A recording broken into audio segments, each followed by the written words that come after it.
Hi guys! Gusto mo ba makarating ng Iceland? Ako din eh. Pero habang pinaplano pa natin yan, dito na muna tayo sa Tours Icelandic Hotdog.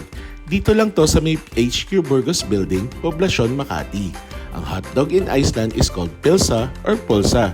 It is made of premium lamb, beef, and pork. It is served with raw white onions, crispy fried onions, ketchup, sweet brown mustard or pilsa sinep, and remoulade. Kain na nga muna tayo. Itong thick cut fries nila best paired with their cocktail sauce. You can also add cheese sauce and pepperad or bell peppers. Tinry din natin itong Pilsar Burger made of 100% meat.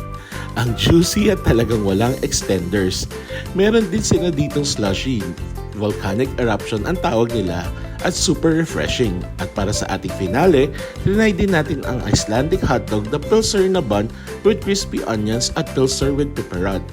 Sure ako magugustuhan nyo to. Perfect for merienda or after nyo gumimik sa poblasyon. You can also have it delivered by messaging them sa kanilang FB or IG page. Tara na dito sa Tours Icelandic Hotdog.